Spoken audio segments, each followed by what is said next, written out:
નમસ્કાર મિત્રો, ફરીથી સ્વાગત છે તમારું એક નવા વિડીયોમાં।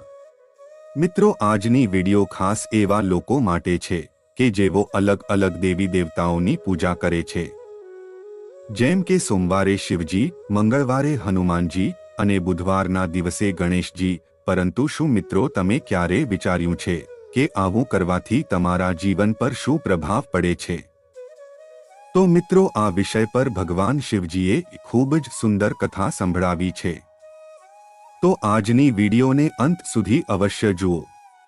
અને જો તમે પણ ભગવાન શિવના સાચા ભક્ત હોય તો આ વિડીયોને એક લાઇક કરીને કોમેન્ટ બોક્સમાં હર હર મહાદેવ જરૂરથી લખી દેજો। જે કોઈ મિત્રો ભગવાન શિવજીની આ કથાને લાઇક કરીને શેર કરી દેશે, તેમનું જીવન ખુશીઓથી ભરાઈ જશે। ચાલો મિત્રો, વિડીયોની શરૂઆત કરીએ। મિત્રો, ઘણા સમય પહેલાની વાત છે। એક ગામ હતું જેનું નામ શિવપુર હતું, અને તે ગામમાં એક વ્યક્તિ રહેતો હતો કે જેનું નામ શિવમ હતું।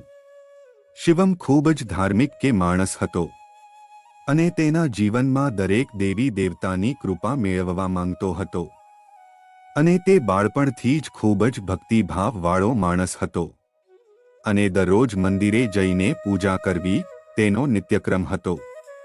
તેણે તેના વડીલો પાસેથી પણ સાંભળ્યું હતું કે જો ભગવાનની સાચા મનથી પૂજા કરવામાં આવે તો તેઓ આપણી તમામ મનોકામનાઓ પૂરી કરે છે। પરંતુ શિવમ જેમ જેમ મોટો થવા લાગ્યો, તેના મનમાં એક પ્રશ્ન ઉઠવા લાગ્યો કે શું એક જ ભગવાનની પૂજા કરવી પર્યાપ્ત છે, અથવા મારે તમામ દેવી દેવતાઓની પૂજા કરવી જોઈએ, જેથી હું બધા દેવી દેવતાઓના આશીર્વાદ પ્રાપ્ત કરી શકું? પછી તેણે નક્કી કર્યું કે તે દરરોજે અલગ અલગ દેવી દેવતાઓની પૂજા કરશે। અને આગળના સવારે સોમવારનો દિવસ હતો। શિવમ નાહી ધોઈને સ્વચ્છ વસ્ત્રો પહેરીને મંદિરની તરફ ચાલવા લાગ્યો। પછી મંદિરમાં જઈને શિવલિંગ પર જળ અને બીલીપત્ર ચઢાવી અને ભોલેનાથને પ્રાર્થના કરી, હે મહાદેવ, તમે તો ત્રિલોકના સ્વામી છો, કૃપા કરીને મારી બધી ઈચ્છાઓ પૂરી કરજો અને મારું જીવન ખુશહાલ બન્યું રહે તેવા આશીર્વાદ આપજો। મંગળવારના દિવસે તે હનુમાનજીના મંદિરે ગયો અને ત્યાં તેણે નારિયેળ અને લાડુ ચડાવી અને પ્રાર્થના કરી કે હે બજરંગ બલી, તમે તો સંકટ મોચન છો, મારી બધી પરેશાનીઓ દૂર કરી દેજો। બુધવારના દિવસે તેણે ગણેશજીની પૂજા કરી। ભગવાન ગણેશને દુર્વા અને મોદક ચડાવીને ગણપતિને પ્રાર્થના કરવા લાગ્યો કે હે ગજાનંદ, તમે તો વિઘ્નહર્તા છો, મારા જીવનમાંથી તમામ બાધાઓ દૂર કરજો। અને આ જ રીતે ગુરુવારના દિવસે વિષ્ણુ ભગવાન, અને શુક્રવારના દિવસે માં લક્ષ્મી, અને શનિવારના દિવસે શનિદેવ, અને રવિવારના દિવસે સૂર્ય ભગવાનની પૂજા કરતો હતો। શિવમને એવું લાગતું હતું કે તે દરરોજ અલગ અલગ દેવી દેવતાઓને પ્રસન્ન કરીને તેમના આશીર્વાદ પ્રાપ્ત કરી રહ્યો છે। ધીમે ધીમે સમય વીતતો ગયો અને શિવમે પૂરી શ્રદ્ધા અને ભાવથી તેની પૂજા પદ્ધતિને નિભાવી હતી, પરંતુ તેના જીવનમાં કોઈ પરિવર્તન ના થયું। તેની પરેશાનીઓ જેમ હતી તેમને તેમ જ બની રહી। શિવમને કંઈ સમજ નહોતું આવી રહ્યું કે આટલી મહેનત અને શ્રદ્ધાથી પૂજા કરે છે તો પણ તેનું જીવન સુખી કેમ નથી થઈ રહ્યું। તેના ખેતરનો પાક પણ ખરાબ થઈ રહ્યો હતો, અને ઘરમાં હંમેશા ધનનો અભાવ હતો, અને સ્વાસ્થ્ય પણ બગડવા લાગ્યું હતું। એક દિવસે સાંજે શિવમ મંદિરમાં એકલો બેઠો હતો। તે શિવલિંગ સામે તેનું માથું નમાવીને આંખો બંધ કરી લે છે, અને તેના મનમાં અનેક સવાલો ઉઠવા લાગે છે। હે ભોલેનાથ, હું તમારી દરરોજ અને અન્ય દેવી દેવતાઓની પૂજા કરું છું, તો પણ મારી સમસ્યાઓ સમાપ્ત કેમ નથી થઈ રહી? શું મારી પૂજામાં કોઈ કમી છે? કૃપા કરીને મને કોઈ માર્ગ બતાવો। શિવમની સાચી ભક્તિ અને પ્રાર્થના સાંભળીને મંદિરની અંદર અદ્ભુત પ્રકાશ ફેલાઈ ગયો। શિવલિંગમાંથી એક દિવ્ય જ્યોત પ્રગટ થઈ, અને તેમાં સ્વયં ભગવાન શિવજી પ્રગટ થયા। શિવમ એ આંખો ખોલી અને અદ્ભુત દ્રશ્ય જોઈને હેરાન રહી ગયો। ત્યારે શિવજી બોલ્યા કે વત્સ, હું તારી ભક્તિથી પ્રસન્ન છું, પરંતુ હું જોઈ રહ્યો છું કે તું ખૂબ મોટી દુવિધામાં છું। તારા જીવનમાં રહેલી સમસ્યાઓનું સમાધાન તારી પૂજામાં નથી। પરંતુ તારી સમજણમાં છુપાયેલું છે. હું તને એક કથા સંભળાવું છું, જે સાંભળીને તારી શંકાનું નિવારણ થશે.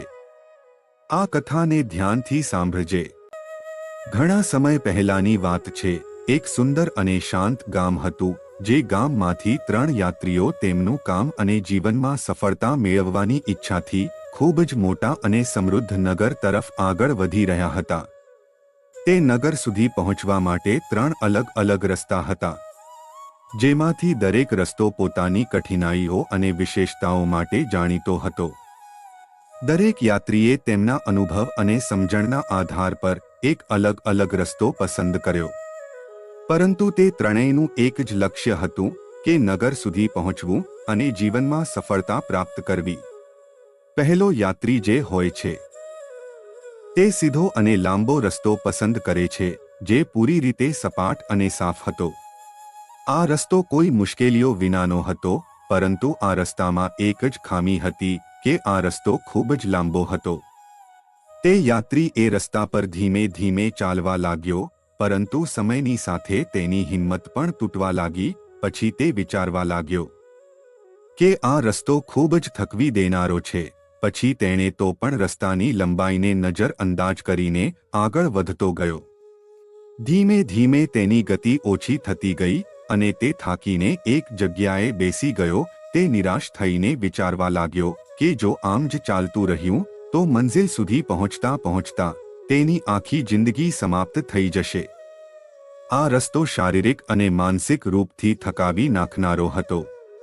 પરંતુ તેણે હાર માનવાનું નામ ના લીધું. બીજા યાત્રી એ જંગલનો રસ્તો પસંદ કર્યો, કારણ કે તેણે સાંભળ્યું હતું કે આ રસ્તો નાનો હશે અને જલ્દીથી મંઝિલ સુધી પહોંચી જવાનો મોકો મળશે.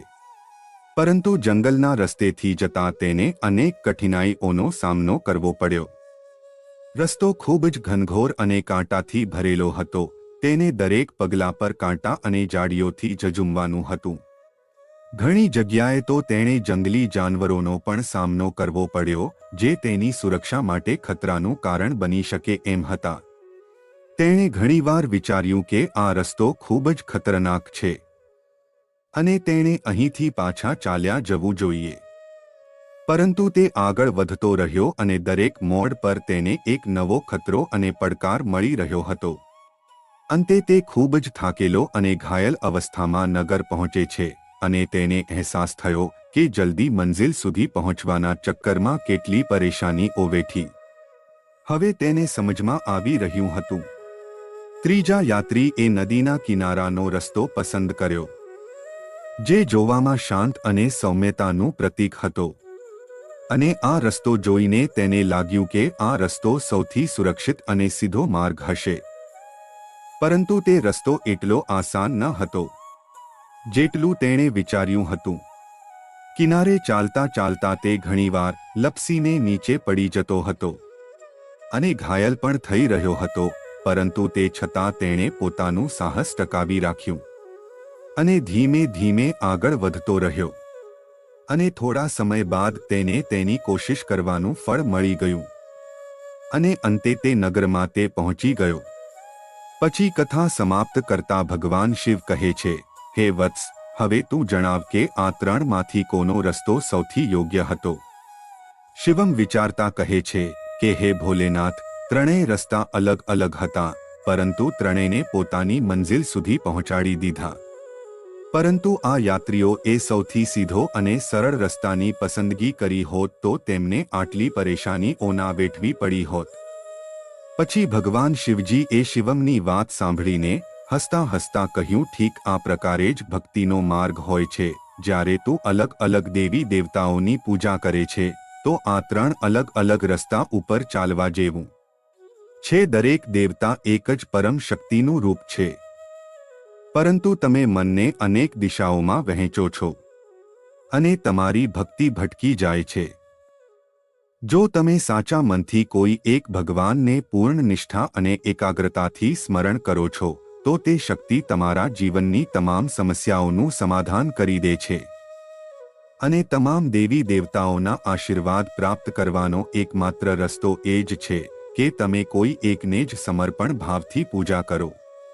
કારણ કે તમામ દેવી દેવતા એક જ પરમ બ્રહ્મના અલગ અલગ સ્વરૂપ છે.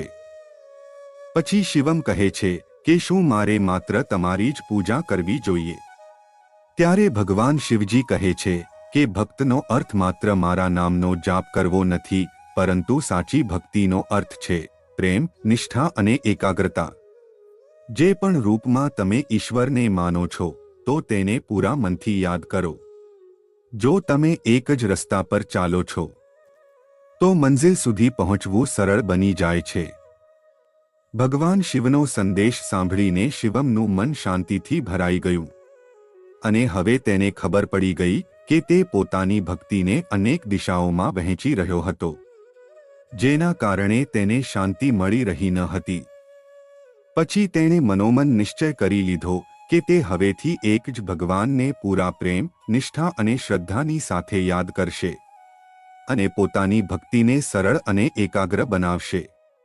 આ રીતે થોડા મહિના પછી શિવમનું જીવન પૂરી રીતે બદલાઈ ગયું, અને તેના ઘરમાં સુખ શાંતિ આવી ગઈ, અને તેની દરેક સમસ્યાઓ ધીમે ધીમે સમાપ્ત થઈ ગઈ, અને હવેથી તેના જીવનમાં ભગવાનની કૃપા મહેસૂસ કરતો હતો. મિત્રો, આજની આ વિડીયોમાંથી આપણને શીખ મળે છે કે સાચી ભક્તિનો અર્થ હોય છે એકાગ્રતા અને નિષ્ઠા. કારણ કે તમામ દેવી દેવતા એક જ પરમ શક્તિના વિભિન્ન રૂપ છે. તો આજની આ વિડીયો તમને પસંદ આવી હોય તો વિડીયોને લાઈક કરી વધુમાં વધુ શેર કરી દેજો. અને હજુ સુધી અમારી ચેનલને સબસ્ક્રાઇબ ના કરી હોય તો ચેનલને સબસ્ક્રાઇબ જરૂરથી કરજો, અને કોમેન્ટ બોક્સમાં હર હર મહાદેવ જરૂર લખી દેજો.